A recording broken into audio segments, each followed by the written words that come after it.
जिन्होंने डाला है मैं उनसे मिला था। अभी क्या है सिस्टम से जो पावर में जो करते हैं पर ये कि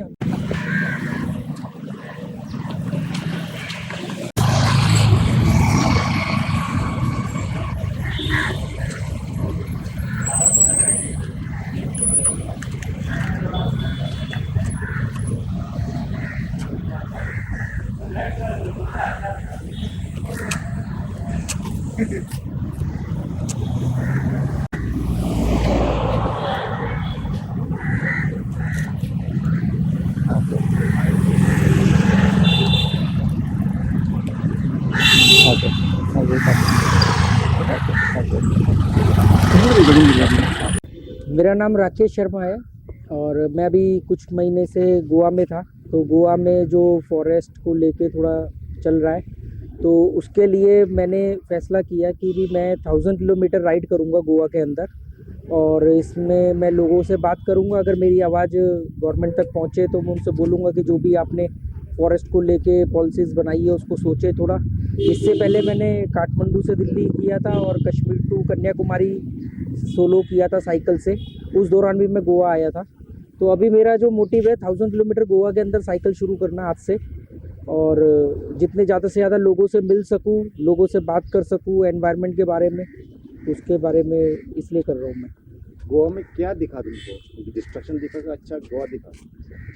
गोवा तो अपने आप में बहुत खूबसूरत है। गोवा कोई अभी क्या है, ज़्यादातर टूरिस्ट लोग ये सोचते हैं कि गोवा का मतलब बीच बियर और बीच पार्टी है, पर एक्चुअल में जो मैंने गोवा को समझा है अपने कश्मीर टू कन्याकुमारी की जर्नी के दौरान मैं आया था यहाँ पे। गोवा से मैंने कोस्टल हाईवे लिया था, तो गोवा की खूबसूरती, वेस्टर्न घाट, फॉरेस्ट, हरियाली देखी जो मैंने, उसी वजह से मैं अब यहाँ गोवा अपनी बुक लिखने आया। तो अब मालूम पड़ा कि वही फॉरेस्ट थोड़ा सा कुछ डेवलपमेंट की वजह से कुछ खतरे में है, तो मुझे लगा कि भी मेरे को उसके लिए थोड़ा सा एफर्ट करना चाहिए। तो ये एफर्ट फॉर एनवायरनमेंट की राइड मैंने शुरू करी है आज से। 1000 किलोमीटर मैं गोवा में घूमूंगा, क्योंकि ज़्यादातर लोग अवेयर नहीं है यहाँ पे। जो मुझे ऐसा लगा कि साउथ में जो चल रहा है वो नॉर्थ वालों को नहीं पता है, या लोग फॉरेस्ट को लेके ज़्यादा जागरूक नहीं है, अपने काम से काम रखते हैं। तो उनको थोड़ा सा अवेयर होने की ज़रूरत है, क्योंकि डेवलपमेंट ज़रूरी है। डेवलपमेंट ऐसा नहीं कि अगर आज हम जहाँ खड़े हैं यहाँ भी कभी जंगल होता होगा, पर हमें कुछ चीज़ों को छोड़ना ही पड़ेगा, इको सेंसिटिव जोन को छोड़ना ही पड़ेगा। अब ऐसा नहीं कि हम सब डेवलपमेंट के नाम पे सबको कंक्रीट का जंगल तो नहीं बना सकते ना, दुबई और मुंबई की तरह। आप किधर से आए हैं? आप ओरिजिनल किधर से? मैं दिल्ली एनसीआर से हूँ, गाज़ियाबाद। वहाँ पे रहता हूँ। अभी मैं यहाँ पे हूँ 2-3 महीने से। तो आप ये अवेयरनेस प्रोग्राम जो कर रहे हैं आप साइकिल में, कितने साल से कर रहे हैं? मैंने ये 2018 से शुरू किया था। मेरी फ़र्स्ट राइड थी काठमांडू से दिल्ली आया था मैं सोलो। तो उसमें मैंने लगभग 1500 किलोमीटर साइकिल चलाई थी और 3500 लोगों से मैंने बात करी थी अबाउट अवेयरनेस और साइकिलिंग कल्चर के लिए। फिर उसके कुछ महीनों बाद मैंने कश्मीर टू कन्याकुमारी किया था, वो मैंने विदाउट मनी किया था। उसमें मैंने लगभग 1 लाख लोगों से बात करी थी, साइकिलिंग और एनवायरनमेंट के बारे में लोगों से बात करता था। तो इस दौरान काफ़ी कुछ सीखने को मिला। जो मुझे पता था वो मैंने लोगों को बताया। अभी गोवा में आया हूँ, तो गोवा की जिस खूबसूरती की वजह से आया हूँ वो ही थोड़ा अगर डिस्टर्ब हो जाए हरियाली और नेचर, तो थोड़ा वो प्रॉब्लम रहेगा।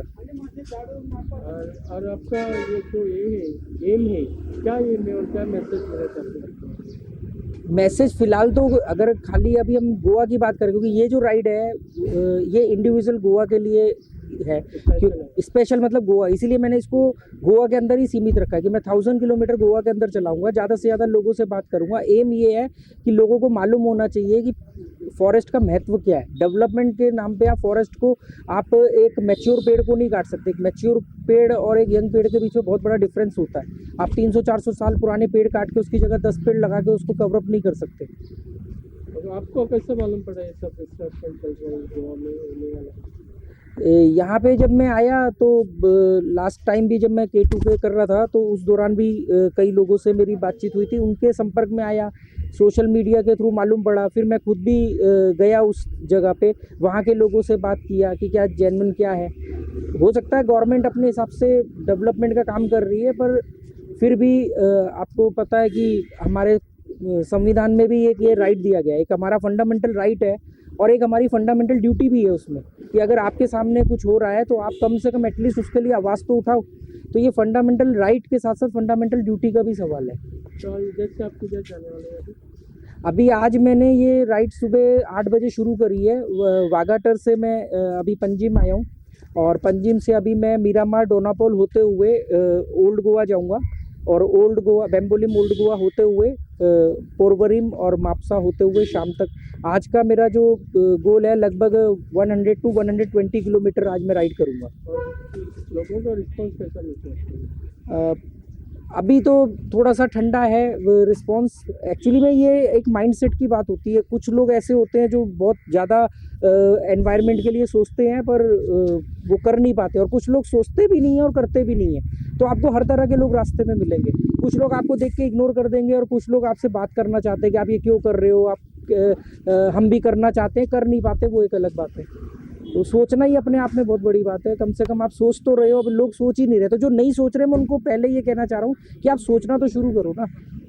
आप उसके बाद शुरुआत होगा सेकंड स्टेप का। आपकी जर्नी कैसे रहती है? रात को कहाँ पर रहते हैं आप? अभी तो गोवा में जैसे अभी गोवा में मैं वाघाटर के पास रह रहा हूँ, तो अभी मेरी कोशिश है कि जब तक मैं 100 किलोमीटर डिस्टेंस कवर करूँगा तो रात को घर पहुँचूँ। अगर कभी मान लो मैं जैसे साउथ गोवा की तरफ जाता हूँ, मोल्लेम वाली साइड में जाता हूँ, तो सेम डे में वापसी नहीं होगी तो वहीं कहीं भी नाइट स्टे इशू नहीं है। आपको जब गोल दिख रहा होता है तो मैं पुलिस स्टेशन में भी सोया हूँ, मैं जंगलों में भी सोया हूँ, सड़कों पे भी सोया हूँ, और कई जगह पे लोगों ने अपनी खर्चे पे मुझे 5 स्टार होटल तक में भी ठहराया है। तो वो इशू नहीं होता है। ये किधर तुमको मिला ऐसा? वो होना चाहिए ऐसा लगता है? नहीं, मुझे साइकिल ट्रैक नहीं मिला और मैं चाहता हूँ कि साइकिल ट्रैक होना चाहिए, पर उससे भी ज़रूरी चीज़ है कि साइकिल ट्रैक बनाने से पहले ना आपको लोगों का माइंडसेट साइकिल ट्रैक पे चलने वाला बनाना पड़ेगा। अभी यूपी के अंदर साइकिल ट्रैक बने हुए हैं, पर वो सब साइकिल ट्रैक पे लोगों ने अपने गाड़ियाँ पार्क करी हुई है, या जो लोग साइकिल है वो उस पर नहीं चलाते हैं। तो आप कोई भी बेनिफिट देने से पहले ना आपको लोगों को मेंटली डेवलपमेंट करना पड़ेगा, नहीं तो वही हाल होगा कि आपने ट्रेन तेजस चला दी और लोग स्क्रीन उखाड़ के ले गए। आप साइकिल ट्रैक बना दोगे, उसका यूज़ ही नहीं होगा, उल्टा रोड और छोटा हो जाएगा। तो आपको पहले लोगों के अंदर अवेयरनेस लानी, फिर उनको सुविधाएं दो। आप पहले सुविधाएं दे करके वो मिसयूज़ ही होनी है। थोड़ा इंडिया के लोग जो है वो मेंटली थोड़ा सा, मेरा अपना निजी अनुभव है, कम डेवलप है। उनको पहले मानसिक विकास ज़रूरी है उनका, फिर उनको सुविधाएं दो ना। आप सीधा, नहीं तो देखो एक्सप्रेस में क्या होता है, 800 लोग 200 की स्पीड से चलाते हैं, फिर क्या होता है आपको भी मालूम है। साडी शॉपिंग करपाक आता बेळगांव वचपाची गरज ना। पणजीतल्या बॉम्बे बाजारात तुमका दर्जेदार प्रकारच्या साड्यो खरेदी करपाक मेळटा। नवीन व्हंकलेक नववारी असो किंवा उत्तर भारतीय लेहंगा, सिल्क साडी किंवा कॉटन साडी, तुमची पसंत आणि आमचे कलेक्शन। साडी स्वतः खातीर खरेदी करा किंवा गिफ्ट करा। बॉम्बे बाजार, 18 रोड, पणजी।